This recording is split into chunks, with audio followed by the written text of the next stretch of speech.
बिस्मिल्लाहिर्रहमानिर्रहीम। अस्सलाम वालेकुम नाज़रीन, आप यूट्यूब चैनल देख रहे हैं। मैं इमरान खान हूँ। एक लफ्ज़ है पंजाबी का और ये बड़ी मज़ेदार वीलॉग होने जा रहा है क्योंकि इसमें हक़ाइक़ बहुत इंटरेस्टिंग है। बड़ी मज़े की एक दो चीज़ें आपको शुरू में बताऊँगा और फिर आपको मैं बताऊँगा कि किस तरह दुनिया में डुअल स्टैंडर्ड है और उसका सबूत सामने आ गया और दुनिया उस पर फट पड़ी है। वो सारा कुछ आपको बताऊँगा। पंजाबी का लफ्ज़ है बाउंतर जाना। बाउंतर जाना, मैंने ये लफ्ज़ पहली दफ़ा सुना था जब अंकल सरगम हुआ करते थे, अल्लाह ताला उन्हें गरीक़ रहमत करे। तो उनका एक पुतली तमाशा चलता था, उसमें एक रोला नाम का एक करैक्टर था। उसने ये जुमला बोला था, इस महंगाई के हाथों हम तो बाउंतर गए हैं जानी। तो मैंने तब अपने किसी दोस्त से पूछा, ये बाउंतर जाना क्या होता है? तो ये बौखला जाने की अगली फॉर्म है। यानी वो ऐसी बौखलाहट का शिकार हो गया, ऐसी झुंझलाहट का शिकार हो गया कि उसको पै दर पे ऐसी मुसीबतें पड़ रही हैं या उसकी हरकतों की वजह से उसके साथ ऐसा हो रहा है या हालात की वजह से कि वो बाउंटर गया है। अब उसको कुछ समझ नहीं आ रही क्या करना और क्या नहीं करना, और फिर वो गलतियों पे गलतियां करता चला जाएगा। यानी जब उसके बाद जब मैं बॉक्सिंग खेलता था तो बॉक्सिंग खेलते हुए बाहर से अक्सर वो कोच वो बाउंटर गया, मारी जा, अटैक अटैक, वो ये कहता था और अटैक कर, वो बाउंटर गया। उसको दूसरे बॉक्सर को कोई समझ नहीं आ रही, लिहाजा आप सुन लेके चढ़ जाए आप उसके ऊपर, उसको अब मौका ना दें आप। इसको किलिंग इंस्टिंक्ट भी कहते हैं कि जब आप किसी के साथ लड़ें और वो आपके काबू आ जाए, तो फिर क्रिकेट में हर गेम के अंदर ये होती है और ये जानवरों में बहुत ज़्यादा होती है। इंसान इसको बड़ा अडॉप्ट करते हैं कि जहाँ वो जीत के करीब पहुँचते हैं वहाँ पे जो लोग लूज़ कर देते हैं वो बाद हार जाते हैं। तो किलिंग इंस्टिंक्ट ये है कि जीत के करीब पहुँच के अपनी ग्रिप को और मजबूत करते हैं और अपना शिकार या टारगेट मुकम्मल करते हैं। बहरहाल बहुत सारी चीज़ें ऐसी हैं वो आपके साथ शेयर करते रहेंगे। बाद बाउंटर जाने का लफ्ज़ जो है वो इस वक्त इंडिया के ऊपर बड़ा सादिक आ रहा है। मोदी के फ्लॉप दौरा अमेरिका को छुपाने के लिए इंडियन सोशल मीडिया में नाकाम कोशिशें हो गई हैं। इस पूरे एशिया के अंदर जो सबसे बड़ा सोशल मीडिया का प्लेटफॉर्म है या एक ऑर्गेनाइज्ड टीम है वो नरेंद्र मोदी के पास है, क्योंकि वहाँ पे लोग बहुत सस्ते में मिल जाते हैं, बहुत कम तनख्वाह में लोग काम करने के लिए राज़ी हो जाते हैं। भारत में बहुत ज़्यादा गुर्बत है, तो बेशुमार लोग उन्होंने अपनी सोशल मीडिया टीम में रखे हुए हैं। एक बहुत बड़ा नेटवर्क है, यानी चाइना इतना बड़ा मुल्क है, रशिया है, पाकिस्तान और मुल्क है, लेकिन सबसे ज़्यादा तगड़ा सोशल मीडिया का प्लेटफॉर्म मोदी का है। मोदी के सोशल मीडिया ने क्या किया, ये एक ज़रा आप अखबार की फ़ोटो देखें। The New York times, the New York time जो है ये अमेरिका का एक बड़ा मकबूल अखबार है और ऑनलाइन इसका पेज जो है वो दस्तयाब होता है। इसके फ्रंट पेज के ऊपर एक क्या खबर छपी है, इस खबर को ज़रा आप देखें। आपको बतौर पाकिस्तानी तो आपको गुस्सा चढ़ेगा, लेकिन आपके 14 तबक रोशन हो जाएंगे कि न्यूयॉर्क टाइम ने क्या ज़बरदस्त रिपोर्टिंग की है। Last best hope of earth, कि ज़मीन की आखिरी और बेहतरीन उम्मीद। नीचे नरेंद्र मोदी की तस्वीर लगी है और उसमें वो कुछ अपने ख्यालात कलमबंद कर रहे हैं एक किताब में। Narendra Modi, last best hope of earth, इस ज़मीन की, रूए ज़मीन की आखिरी और बेहतरीन उम्मीद। वर्ल्ड्स मोस्ट लव्ड, यानी दुनिया में सबसे ज़्यादा चाहा जाने वाला, सबसे ज़्यादा जिसको मोहब्बत की जाती है वो, एंड मोस्ट पावरफुल लीडर, और सबसे ताकतवर leader, is here to bless us, यहाँ हमारे ऊपर रहमत बन के आया है। क्या बात है। ये है महर्षि, ये है नरेंद्र मोदी और इसके बारे में ये लिख रहा है न्यूयॉर्क टाइम्स। और इसको फिर उसके बाद जो सोशल मीडिया ने उठाया नरेंद्र मोदी के, और बेशुमार लोगों ने इसको पब्लिक किया, बहुत सारी सोशल मीडिया के ऊपर इसको चलाया गया। पूरे भारत में प्रोपेगेंडा हुआ कि नरेंद्र मोदी से बड़ा लीडर पैदा नहीं हुआ, और इंडियन सोशल मीडिया पे ये वायरल कर दिया गया। और ये दुनिया की आखिरी उम्मीद है, दुनिया का सबसे महबूब और ताकतवर लीडर हमें बरकत देने के लिए अमेरिका में मौजूद है। यहां तक हुआ कि जो ओहदेदार हैं बीजेपी के, उन्होंने भी इसको ट्वीट करना शुरू कर दिया, इसको सोशल मीडिया पे वायरल करना शुरू कर दिया, उनके जो ग्रुप्स हैं व्हाट्सएप उसके अंदर डालना शुरू कर दिया। लेकिन हकीकत में क्या था, फोटोशॉप, दो नंबरी, वही फ्रॉड जो भारत हमेशा पाकिस्तान के खिलाफ करता रहा, वो फ्रॉड उसने नरेंद्र मोदी को मकबूल करने के लिए किया। लेकिन यहां तो पोल खुल जाते हैं। हमने इसको निकाला और निकाल के पता चला कि 26 सितंबर को इस अखबार ने मोदी की कोई कहानी शाया ही नहीं की। तो फ्रंट पेज तो बहुत दूर की बात है, ना कोई कहानी शाया हुई 26 तारीख को मोदी की, ना किसी जगह पे उसका जिक्र भी आया। न्यूयॉर्क टाइम में, और वो फ्रंट पेज के ऊपर क्लेम कर रहे हैं कि जनाब ये छप गया है, ये ख्याली अखबार है जिसको नरेंद्र मोदी के चाहने वालों ने छापा है। अब इस तरह की हरकतें उनको क्यों करनी पड़ रही हैं?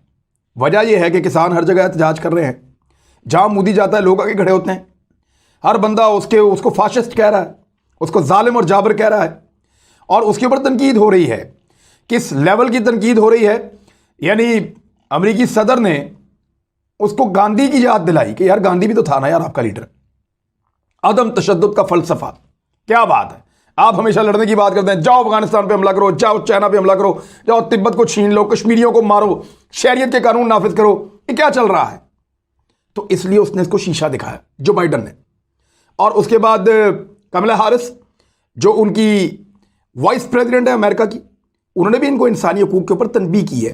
हालांकि अल्फाज उन्होंने बड़े मोहताज चुने, लेकिन उन्होंने भारत को वो कहा जो भारत को सुनना नहीं है, भारत को वो कहा जो भारत सुन नहीं रहा।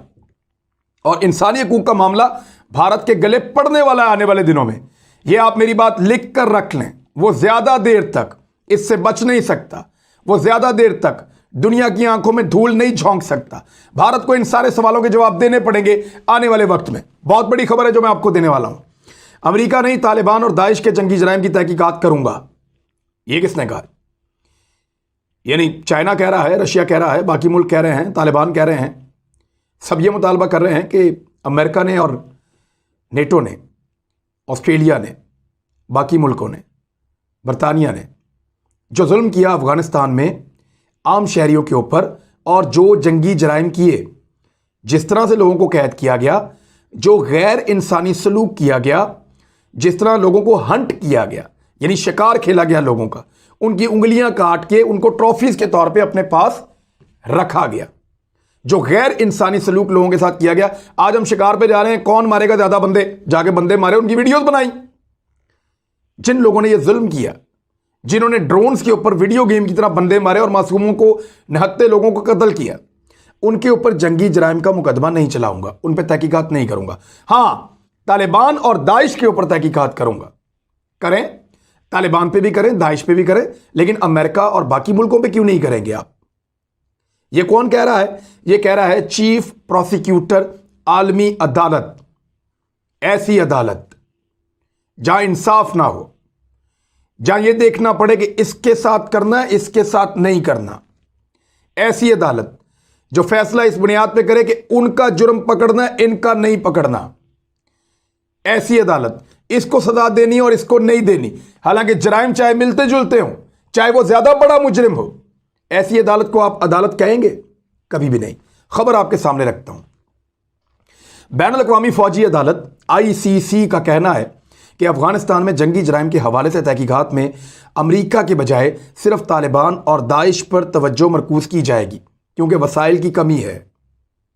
यानी इधर तालिबान और दाइश के खिलाफ तो वसाइल है, अमेरिका के खिलाफ वसाइल की कमी है। एक्चुअली जो तफ्तीश करने वाले लोग हैं वो आपने अमेरिकन रखे हुए हैं, या उनके ज़ेरे साया रहने वाले लोग आपने रखे हुए हैं। वो कैसे तफ्तीश करेंगे और आपको बताएंगे कि जनाब अमेरिका ने जंगी जराइम किए हैं? वो तो कभी नहीं बताएंगे। और क्योंकि फंडिंग ज़्यादातर अमेरिका और मगरबी ममालिक करते हैं, लिहाजा उनकी फंडिंग बंद हो जाएगी इस अदालत की, अगर उन्होंने अमेरिका के जुर्म निकाल के सामने रख दिए तो। क्योंकि वसाइल की कमी है। इंसानी हकूक की तंजीमों ने इस फैसले की शदीद नुक्ताचीनी की है।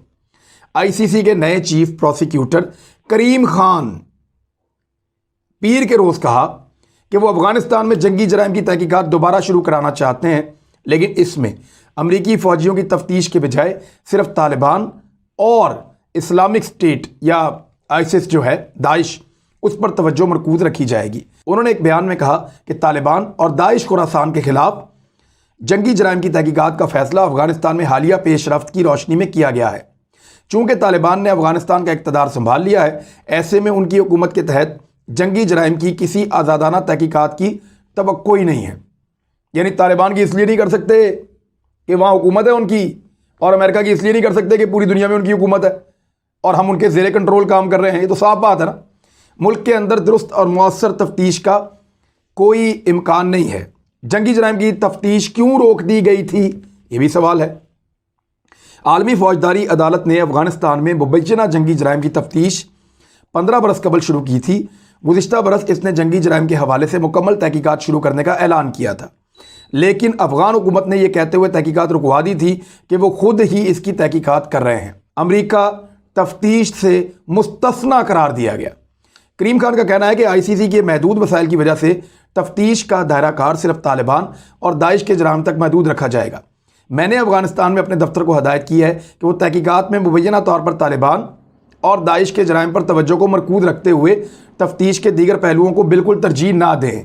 उनका कहना था कि तालिबान और दाइश की जानिब से किए गए मुबैना जराइम की नौइयत और ये जिस सतह पर अंजाम दिए गए हैं, इसकी वजह से ये फैसला किया गया है और हम काबिल एतमाद मुकदमात बनाना चाहते हैं। अब अगर आप फ़र्क को देखें, तालिबान आम माफ़ी का ऐलान कर रहे थे, ख़वातीन गाड़ी चला रही हैं, ख़वातीन स्मार्टफोन इस्तेमाल कर रही हैं, कोई नहीं रोक रहा। मर्द हज़रात शेव करवाना चाहते हैं, शेव करवा रहे हैं, दाढ़ी रखना चाहते हैं, उनकी मर्ज़ी है। ये सारी चीज़ें जिन पे शक किया जा रहा था वो सब कुछ तालिबान ने नहीं किया। हाँ, कुछ इस्लामिक वैल्यूज़ हैं जिनका वो ख्याल रखते हैं, लेकिन जिनके ऊपर इंसानी हकूक़ की खिलाफ वर्जियों या जिनके ऊपर जंगी जराइम के इल्ज़ामात लगाए जा रहे हैं, उन्होंने जंगी जराइम नहीं किए। हत्ता कि अमेरिका से मुआहदे के बाद उन्होंने एक भी अमरीकी को गुज़िश्ता 1.5 साल में नहीं मारा, जबकि अमेरिकन ने कितने तालिबान को मारा मुआहदे के बावजूद, वो भी रिकॉर्ड मौजूद है। बहुत सारों को मारा, ड्रोन्स में मारा, फ़िज़ाई हमलों में मारा और मारते चले गए। अब फाइनली जो इन्होंने किया था, इसमें 13 अमरीकी फ़ौजी जब हलाक हो गए दाइश के हमले के बाद और 100 से ज़ायद अफ़गान शहरी मारे गए थे। अब उसके बाद जब अमेरिका ने फिर ड्रोन किया तो उसके अंदर फिर उन्होंने निहत्ते शहरियों को और बच्चों को मार दिया, तो उनके खिलाफ जंगी जराइम का कोई मुकदमा नहीं बनाया जाता। आईसीसी के फैसले की नुक्ताचीनी हो रही है पूरी दुनिया में। इंसानी हकूक़ के अलमबरदारों ने अफगानिस्तान में अमेरिका की मुबैना जंगी जराइम को तहकीकात से अलग रखने के लिए आईसीसी के फैसले पर नुक्ताचीनी की है और मुतनब्बा किया है कि इस फैसले से अमेरिका को जराइम से माफ़ी मिल सकती है। नए चीफ प्रोसिक्यूटर अपनी 9 साला मुद्दत का आगाज़ एक गलत तरीके से कर रहे हैं। अमेरिका की मुबैना जंगी जराइम की तफ्तीश ना करने के फैसले से गलत पैगाम जाएगा और दीगर जंगी मुजरिम भी खुद को मुतमईन समझेंगे। यानी भारत भी ये समझेगा जो मर्जी करे कश्मीर में, वहाँ मुश्तरका कब्रें मिल रही हैं, एक एक कब्र में 17-17 लोग जो हैं उनकी लाशें मिल रही हैं और इससे ज़्यादा लोगों की लाशें भी मिल रही हैं। हज़ारों कब्रें ऐसी जो हैं वो मिल रही हैं मकबूजा कश्मीर में, और वो भी बरी हो जाएंगे। फिर जो इसराइल ने जंगी जराइम किए हैं, जो फ़लस्तीनियों के ऊपर गज़ा के ऊपर अटैक किया है, वो भी बरी हो जाएंगे। फिर इस तरह दुनिया में जहाँ जहाँ जो भी जुल्म करता है फिर कोई पूछने वाला ही नहीं होगा। मेरे ख्याल में तरीकाकार ये होना चाहिए कि ऐसे इदारों को न्यूट्रल रहते हुए तमाम जंगी जराइम की तहकीकात करनी चाहिए और जो जो जंगी जराइम में मुलविस हो उनके खिलाफ कानून के मुताबिक कार्रवाई की जानी चाहिए, चाहे वो बड़ा मुल्क है या ताकतवर मुल्क है। चीन ने अमेरिका की तरफ से रूस पर लगाई गई एकतरफा पाबंदियों को सख्ती से मुस्तरद कर दिया है।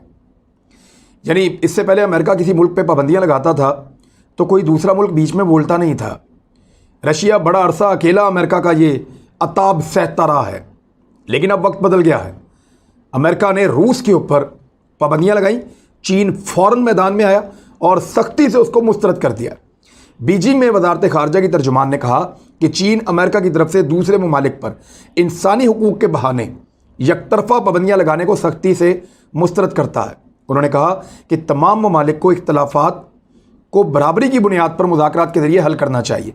अमेरिका बैनुल-अक़वामी कानून और अक़वाम मुत्तहिदा के चार्टर के असूलों को यकसर नज़रअंदाज करता है। इस तरह की बालादस्ती और गुंडागर्दी के तरीके अब गैर मकबूल हो चुके हैं, ये नहीं चलेगा। यानी आप अंदाज़ा करें कि गुंडागर्दी ये लफ्ज़ अब चीन ने अमेरिका के लिए इस्तेमाल किया है। वक्त बदल गया है। ये वो दुनिया नहीं है जब अमेरिका का हाथी था और हाथी के पाँव में सबका पाँव था। अब वक्त बदल गया है। अब दुनिया में मल्टी पावर्स हैं। रशिया एक बहुत बड़ी पावर है, चाइना एक बहुत बड़ी पावर है, पाकिस्तान खुद एक एटॉमिक पावर है, बेशक हम मईशत में बहुत कमज़ोर हैं। भारत एक बड़ी ताकत है। इसी तरह यूरोप में और अमेरिका में कुछ मुल्क ताकतवर हैं, तो यहाँ एक नया इत्तेहाद भी बन रहा है जिसमें तुर्की, Iran, Pakistan, central Asia, Russia, China, दुनिया 2 बहुत बड़े हिस्सों में डिवाइड हो गई है। और वो नज़र आ रहा है कि खाली ताकत अब उनके पास नहीं रही जिन्होंने लगभग 100 साल या इससे ज़्यादा ताकत को इंजॉय किया है। और अमेरिका जो इंसानी हकूक़ की बात करता है, बार बार बात करता है, उस अमेरिका की एक मैं रिपोर्ट आपके सामने रख देता हूँ। ये रिपोर्ट फ्रांस 24 में छपी है, फ्रांसीसी अखबार है, वहाँ पे छपी है। वो ये बता रहे हैं कि अमरीकी तहकीकाती इदारे फेडरल ब्यूरो ऑफ इन्वेस्टिगेशन, उसकी रिपोर्ट के मुताबिक, यानी FBI इसको हम कहते हैं सादा ज़बान में, अमरीका में 2019 के मुकाबले में 2020 में कत्ल के वाक़यात में 30% इजाफा हुआ। रिपोर्ट के मुताबिक अमेरिका में गुज़िश्ता साल 21,500 कत्ल हुए। पिछले साल कत्ल के वाक़यात की तादाद में जो जून से बहुत तेज़ी से इजाफा हो रहा है और कई रियासतों के अंदर बहुत ज़्यादा कत्लों की शरह बढ़ गई है। लोग ज़्यादा असला ख़रीद रहे हैं। ये तो ये अमेरिका है जो इंसानी हकूक़ की बात करता है, यानी उनके ममालिक के अंदर रोज़ कत्ल हो रहे हैं, रोज़ ज़्यादती हो रही, कोई पूछने वाला नहीं है। हमारे यहाँ एक छोटा सा वाक़या हो जाए, फ़ौरन डॉक्यूमेंट्रियाँ बनाते हैं, फ़ौरन उनको अवार्ड भी देते हैं और पाकिस्तान को बदनाम करने की कोशिश भी करते हैं। अफ़गानिस्तान में तालिबान उंगली लगाए खातून को तो ये रेप हो जाता है। इंडिया में औरतों को दरख्तों से लटका के उल्टा उनको डंडों के साथ मारा जाए तो कुछ भी नहीं होता। बल्कि यूरोपीय ममालिक में वीडियो देख रहा था कि पुलिस वाला गला दबा दबा के औरतों को मार रहा है, ज़मीन पर लटा लटा के ठुड्डों से मार रहे हैं, लेकिन वहाँ पे इंसानी हकूक़ की अलमबरदार बोले नहीं, किसी ने आवाज़ नहीं उठाई। तो ये दोहरा मेयार है, ये आपके सामने मैंने इस वीडियो में रख दिया है। एक और ख़बर बताता हूँ, पाकिस्तान और चाइना का झंडा खला में गया था दोस्ती की एक मिसाल के तौर पर। यानी पाकिस्तान और चीन ने अपनी दोस्ती का सबूत देने के लिए और उसको मज़ीद गहरा करने के लिए अलामती तौर पे पाकिस्तान का और चीन का एक झंडा खला में भेजा था। वो झंडे खला से वापस आ गए हैं और उनका वो ट्रैवल मुकम्मल हो गया है। इसकी एक तकरीब भी हुई छोटी सी। तो ये दोस्ती का एक छोटा सा नमूना था। ये चीज़ें चलती रहेंगी। अब तक के लिए इतना ही। अपना ख्याल रखिएगा, अपने इस चैनल का भी। अल्लाह हाफ़िज़।